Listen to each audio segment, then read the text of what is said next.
for the North Texas Food Bank. And before I begin speaking, we're going to go ahead and watch just a real short video that kind of explains what the food bank is and how it works. So pay close attention because there will be a quiz. There won't be. So just enjoy. Okay, here we go. You know, we want to try to help close the hunger gap in North Texas by providing access to nutritious foods. We want our community to be healthy. We want our community to be strong. So the North Texas Food Bank acquires food from many different sources. We get food from government support through many different programs there. We get it from food wholesalers, distributors, people that donate food. We purchase food, and we take all of that food and we bring it into the North Texas Food Bank. And then we distribute that out through many different sources. We have over 200 dedicated partner agencies that 80% of our food goes through on a daily basis. Then the rest of the food goes out directly from the North Texas Food Bank. These could be senior programs or children's programs. And then our third major program that we have is our mobile pantry program.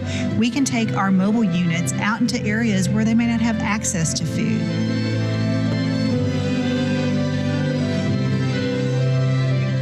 In a typical year, we see roughly 40,000 volunteers coming through the Perot Family Campus to help us sort and kit different types of food in order to get it out of the food bank and into the partner agencies and into the hands of those that need it. The first step that happens is we receive it and we take a look at it for quality. Is it expired? Is it spoiled? And we separate that out. The next thing that happens is that we'll separate it into like types. So we'll have large bins that are full of just canned green beans. After that, those large bins then that are separated by type go into smaller cartons. The cartons then are palletized, put in the warehouse. Once it's in the warehouse, it's available in an online ordering system to our partner agencies. So once they place their orders, we then will either deliver the food to them that they've ordered, or they can come pick it up from us. And obviously they do that last mile of the distribution to the actual clients for most of the food. So Crossroads acts as a hub for the North Texas Food Bank. So the food bank sends literally truckloads of food. Then we have our own pantry in which we are standing, and we serve quite a few people through there. There's also North Texas Food Bank agencies that we serve, as well as what we call community distribution partners. And that allows for this equitable distribution and more efficient distribution throughout the community.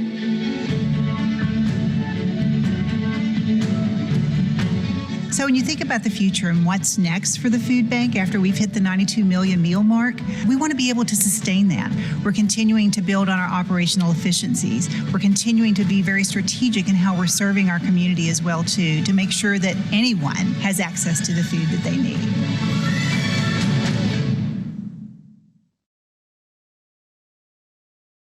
All right.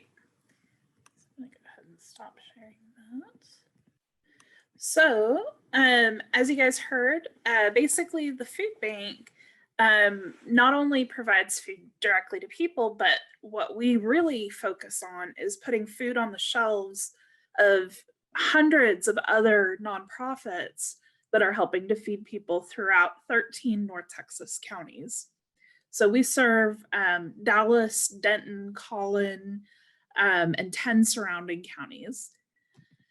So before I kind of go into my speech, what I'd like to do is I see a lot of y'all don't have video on, you don't have, you've got your microphones muted. If you're feeling brave, I'd love for you to go ahead and share video so we can all see each other. And if not, no worries. But I would like to ask somebody to go ahead and just tell me a quick recap of what a food bank does. So does anybody want to volunteer for that?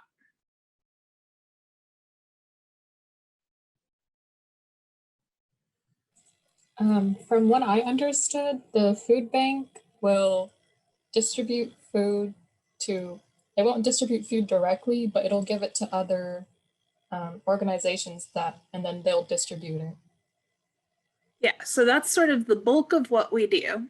So thinking about that, basically, if you can imagine, if you've ever done a canned food drive, right? Probably done one for school at some point or for an organization. The last time I did a canned food drive, I got like maybe 40 pounds of green beans and nothing else.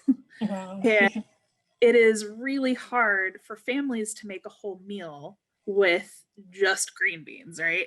Yeah. So for these organizations that are small, like churches, mosques, temples, um, community centers, all these organizations that are trying to help feed people, they may not have the money to go out and buy a bunch of food that's diverse and varied so that people can have whole meals.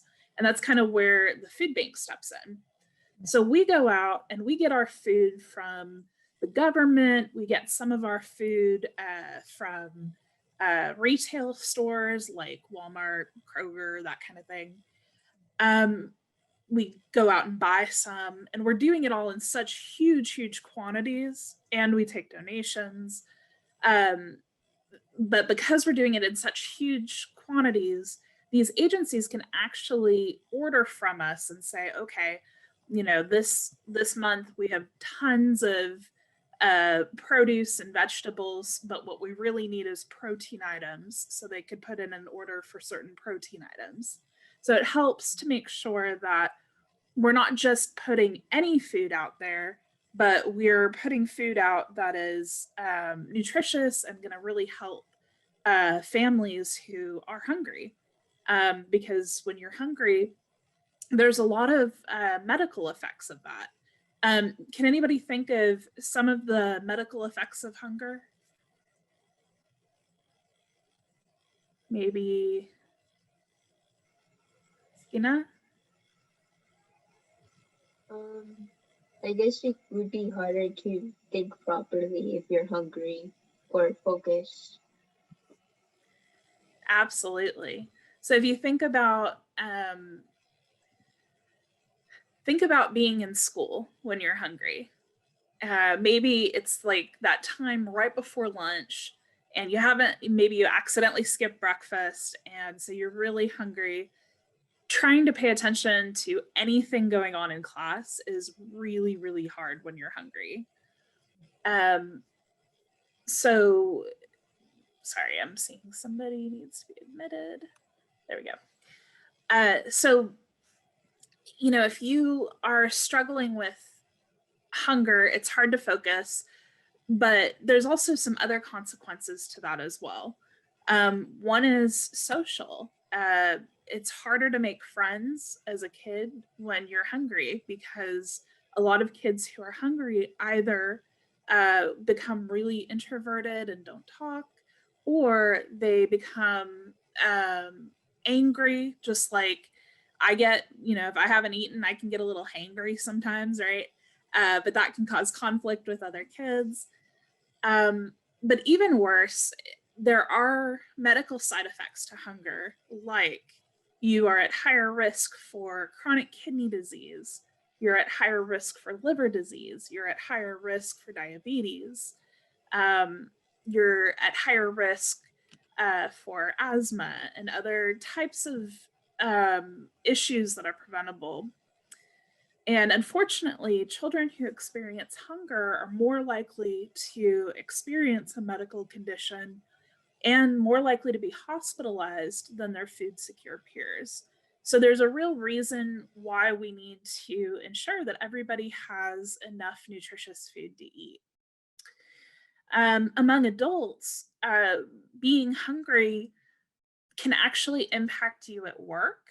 And it may surprise you to know that a lot of people who are hungry actually have jobs. So with that in mind, I'm going to just stop for a second and ask a brave volunteer to tell me, what do you think hunger looks like? And feel free, if you're feeling a little too shy to say it out loud, go ahead and just put it in the chat. I think hunger looks like you won't know whether or not you'll get your next meal, and like you don't know how long it's gonna be. Like you don't know which meals you're gonna have to skip next. Yeah. Yeah. So you maybe have this sort of fear of the future because you don't know, whether you're going to have food and enough to eat. Mhm. Um, and what does a person who's hungry look like? They might be underweight and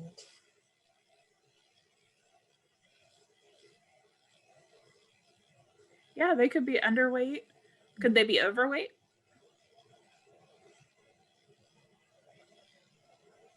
maybe, I'm not sure. I think They they can. could. Okay. Oh, I was saying I think they could be overweight if they're not getting the right nutrition. Exactly. So, when we talk about food insecurity is different from starvation. So most people, when they hear hunger, what they think of is starvation, right? They're thinking of, the people who are in other countries a lot of the time that are just skin and bones, or the babies that have the big, bellies from the commercials, just totally famished. In the United States, what we have is not quite starvation, but we have what's called food insecurity. And that means that the people who are hungry in the United States typically have something to eat some of the time, but not enough food to meet all of their needs all of the time. And so when we talk about what does hunger look like, the answer really is that hunger looks like you and me. There's really no way just by looking at somebody to tell if they're food insecure and to tell whether they've been skipping a meal, unless they've gone to that extreme where they're chronically hungry, in which case there could be some physical traits that kind of indicate that.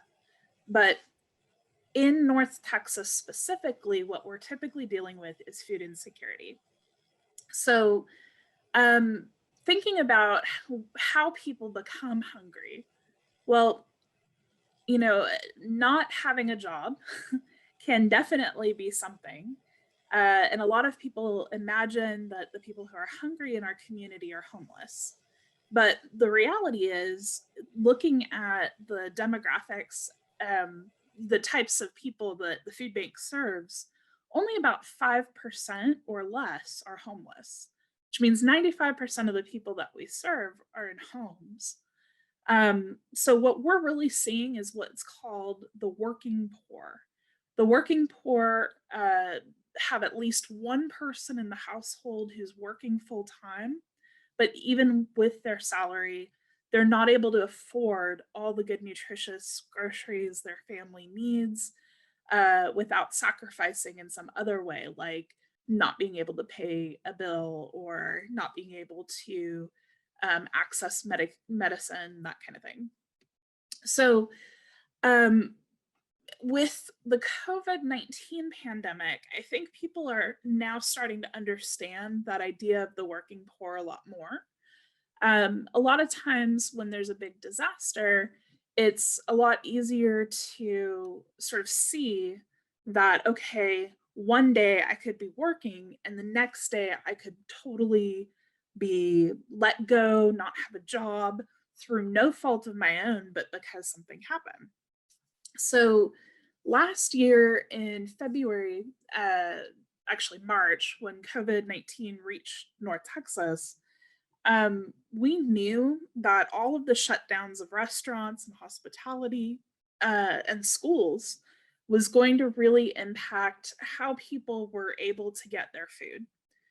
And there were thousands of families that suddenly became hungry who had never experienced hunger before.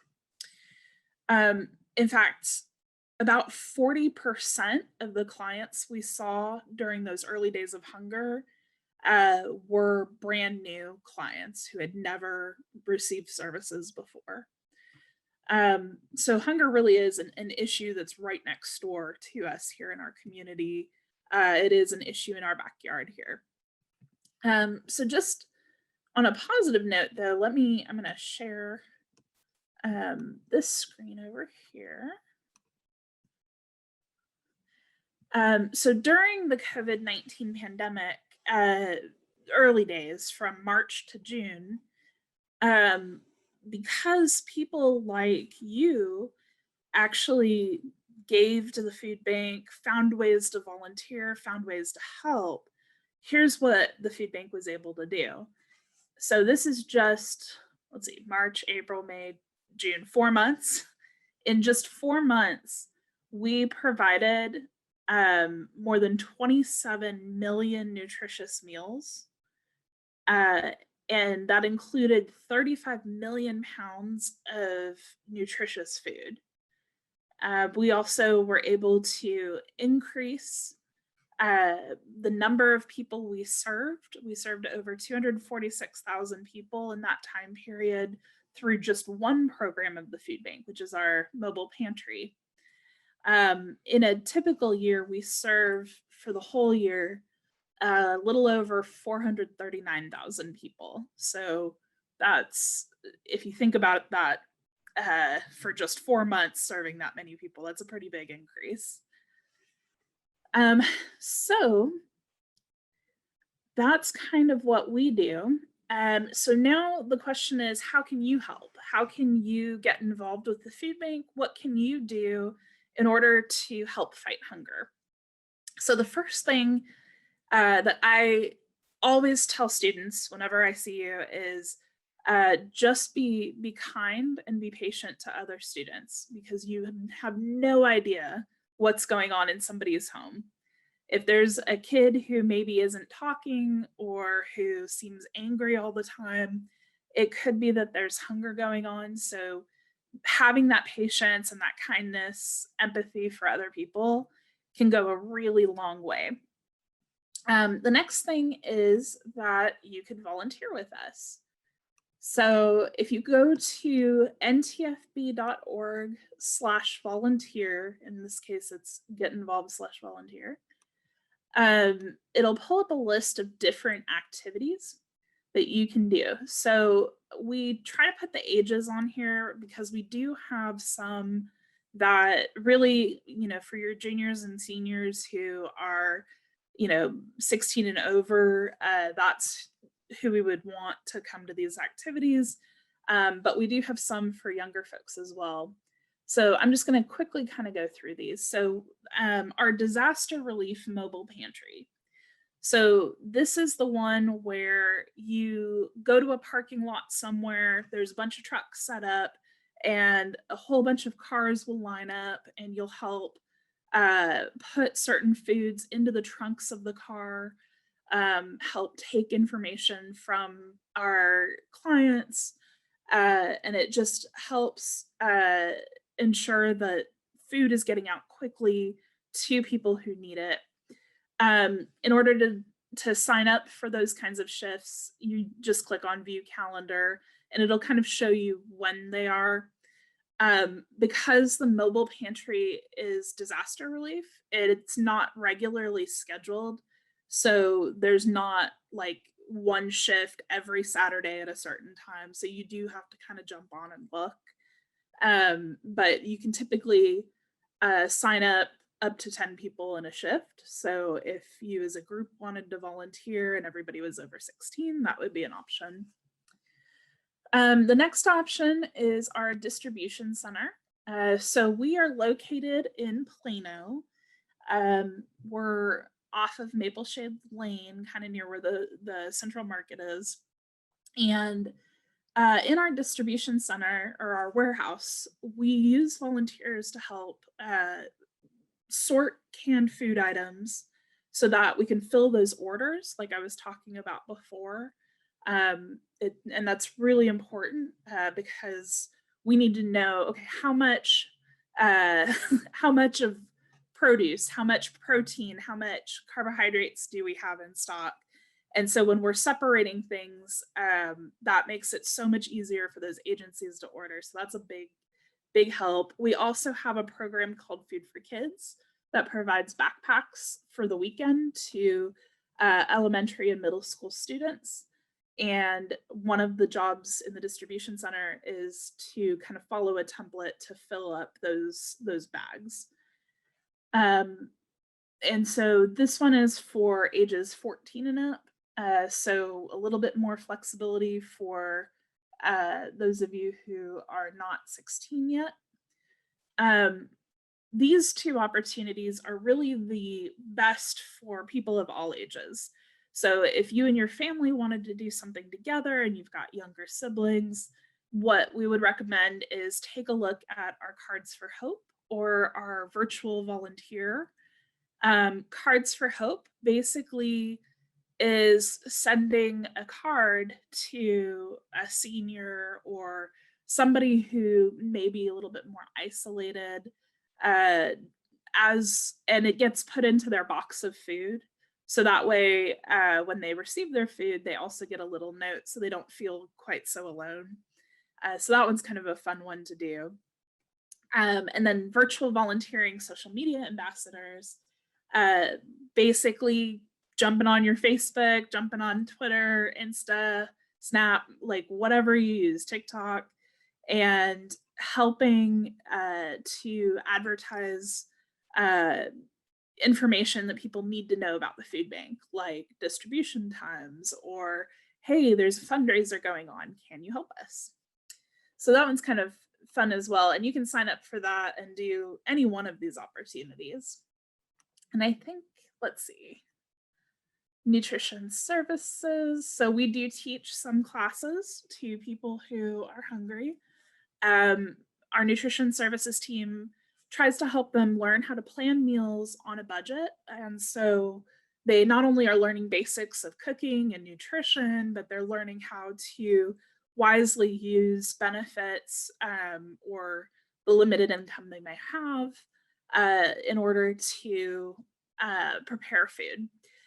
So sometimes they need help with distributing materials and things in those classes. Administrative projects. So let's see here. And then our partner gardens and Jan's garden.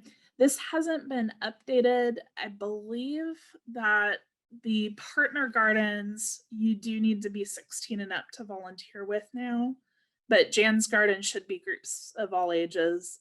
And so just jumping on there and taking a look at the opportunities will kind of help you see what we do. And then of course our special events. So lots of variety. You can kind of go through and take a look. So I'm going to open this up to questions. Just, I'd love to know, what questions you have. It could either be about the food bank, it could be about the issue of hunger, or just generally about nonprofit. So feel free, ask away. If you're feeling shy, just put your question into the chat.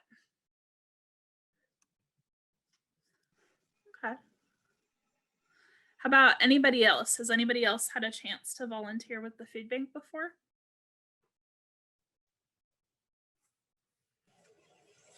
I haven't personally gone yet, but I know that a lot of people in our grade, they try to sign up with the North Texas Food Bank because I think one of the locations, I forgot which one, but it's really close to our school. So yeah, so that's our warehouse. And yeah, we're pretty close. And the nice thing is that we have shifts typically Tuesday through Saturday. So there is at least one Saturday shift a week. Just in case there's a need. Sorry, I got distracted because I saw my co-host disappeared. Okay, well, anybody else on the call want to just tell me a little bit about, whether you've volunteered with us or any questions you may have? Might start picking on you.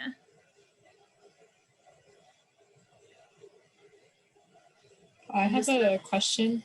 Do you know Sure. if you worked with any like Girl Scouts on their either gold or silver awards? So yes, but I believe that typically it's you all come up with the project and then we see if it's a fit for us and kind of support it. I can't think of a Girl Scout off the top of my head. I can think of a Boy Scout who did his Eagle project in our garden. He helped us to kind of turn a piece of our garden into a sensory garden. Yeah. But yeah, if you've got some projects in mind, absolutely, we'd love to have you. Okay. So Adina, Savior, Salea, Skina, any of you guys have any questions or comments?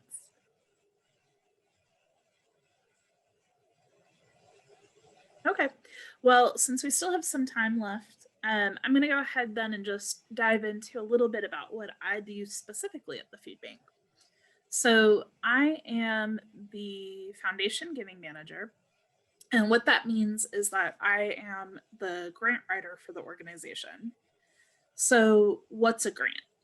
Well, for those of you that are seniors, you may have filled out scholarship applications where you've had to explain who you are and explain what you do, and then tell them why you're a fit for the school and why you need the funding, right?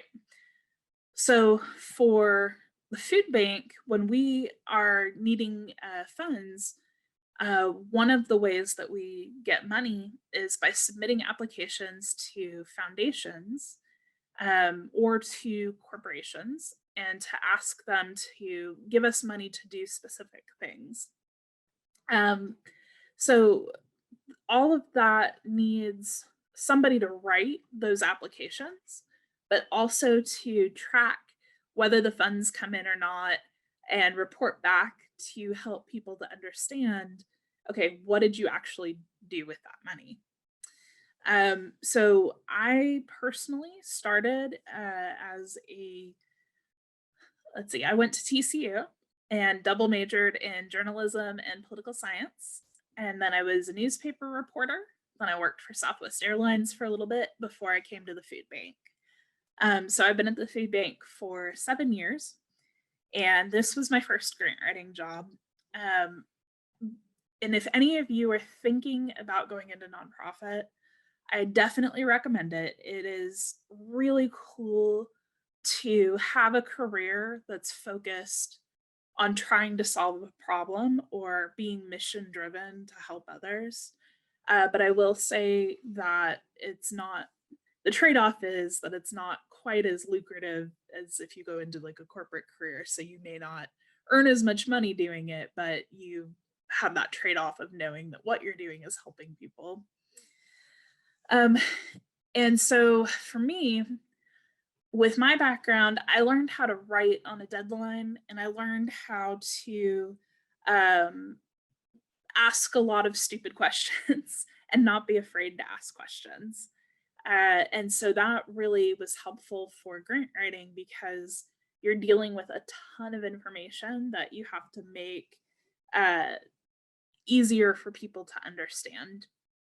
And I enjoy creative stuff. I'm a creative writer, but grant writing is kind of a blend of being really creative and being very analytical because you're dealing with a lot of budgets and trying to understand how different departments work, even though maybe your team doesn't directly work with somebody, you still need to understand what they do so that when people ask you about the food bank, you can really explain it and tell them. So that's a little bit about what I do.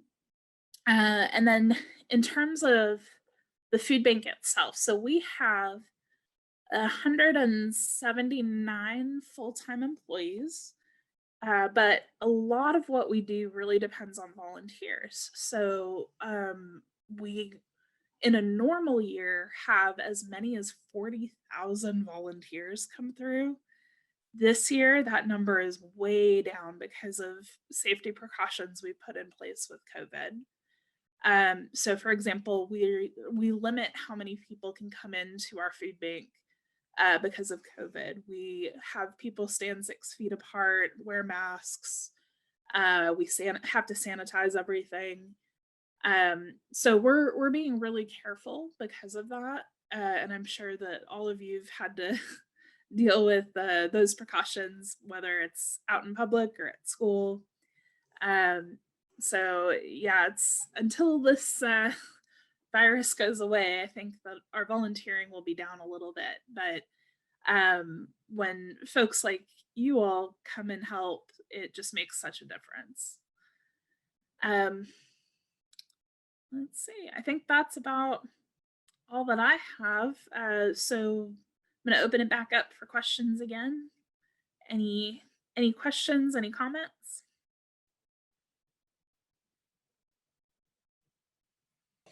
I just think it's really cool what you do. And the part where you said that you try to make sure that the people that receive the food, they have a whole balanced meal.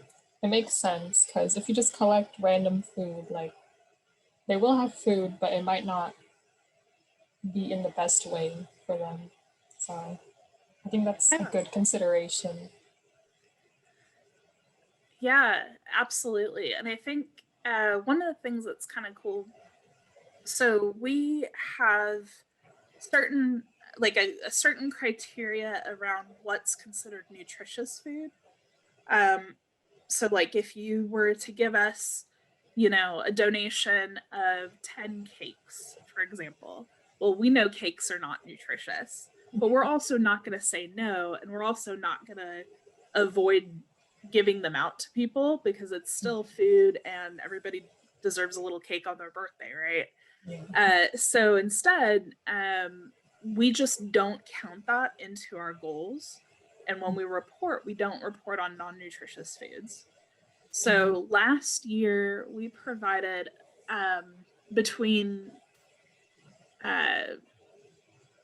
let's see, we provided almost 97 million nutritious meals for the whole year. Yeah. Yeah, Mhm. big, that was huge. And I've been with Yeah. the bank for 7 years. When I started in 2013, we provided about 60 million meals that year. So it's a big, big jump Yeah. in the number of Mhm. meals. And this year, we're expecting to go even higher. Our goal for the year is 105 million meals. And so far, we're on track to surpass that. Oh, So a lot of food going out the door to a lot of yeah. people who need it, Mhm. which is just awesome. Yeah. But we can't do it without help, without the community taking ownership and saying hunger is not just a problem for somebody else to deal with, it's a problem for Mhm. all of us to deal with. Yeah. Do you also teach people like recipes and how to cook with the food that they have? Yes, thank you for bringing that up. So the nutrition services team, they part of the Cooking Matters classes, which your mom helped with, is teaching people recipes. But we also they create like recipe cards or sheets that they can put into a bag or a box of food so that people can learn kind of new healthy recipes for the foods that they're getting. So that is something that we try to do.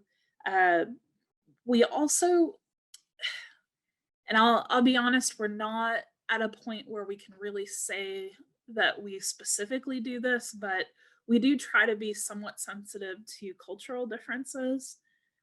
So for example, if you're from a community that maybe doesn't eat pork, or you're from a community that you have certain restrictions on your diet, uh, what we try to do is to have enough variety that you don't have to take something that has something in it that you're allergic to or opposed to, and instead you can take something that will fit within your either health or religious or dietary needs.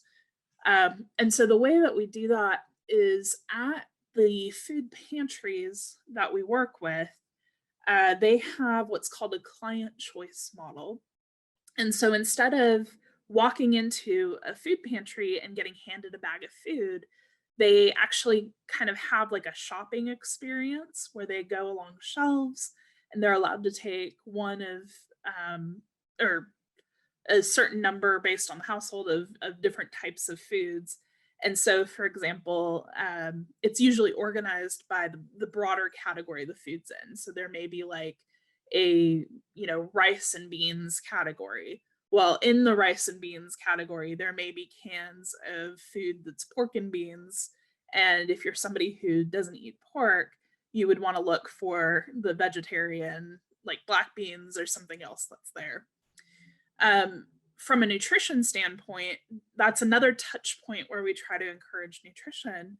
We have recipe cards or what we call nudges, where we encourage people to try to grab the healthier option. Now, with COVID, a lot of that client choice has gone away. So we have had to just sort of standard fill boxes, which is why I was saying at the beginning that I can't really say that we're doing that in making those choices available. But the goal is that we do want to do that, and we want to get back to doing that eventually. But just know that in COVID times, we are just packing boxes to the best of our ability. And before we go, I'm just going to tell you guys a quick story just to kind of drive home what's been going on with COVID. So we get stories all the time about the people who we serve, but there was a story that really kind of stood out to me. And what it is there was a woman who, she's a senior, so she's on a fixed income, she's not working, and she had adopted a young boy who was about 5 years old with severe medical needs. So the COVID virus means that anytime she goes out in public, if she gets exposed to it, she's at risk of exposing him, which could be deadly. And unfortunately, with being on a fixed income and trying to care for him, it was pretty quick that it became more and more difficult to care for this young boy and for her to get enough food for herself to eat. So thankfully, because the food bank works with a partner agency, a local food pantry in her community, she was able to go, and they had this no-touch model where they just put the boxes into the trunk of her car. And that allowed her to not only get the food she needed, but to get it in a safe way so that the little boy that she's caring for, she doesn't have to worry that she's exposing him to the virus. And she was just over the moon, so happy to be able to know that she was taken care of, as well as she was able to continue caring for this little boy. So when you think about people who are hungry, and as I leave you, just remember again, you never ever know what a stranger's going through. You never know what somebody is experiencing behind closed doors. So all we can do as a community is go out into the world and care for each other and be kind to each other. And I just appreciate that each of you, are leaders at your school, and you're going to be able to take that and go forward with it. And as you graduate, go out into the world with that attitude. So thank you all so much for your time and your attention. And I hope this was interesting. So Aisha has my email. If any of you guys have questions, please feel free to email me directly.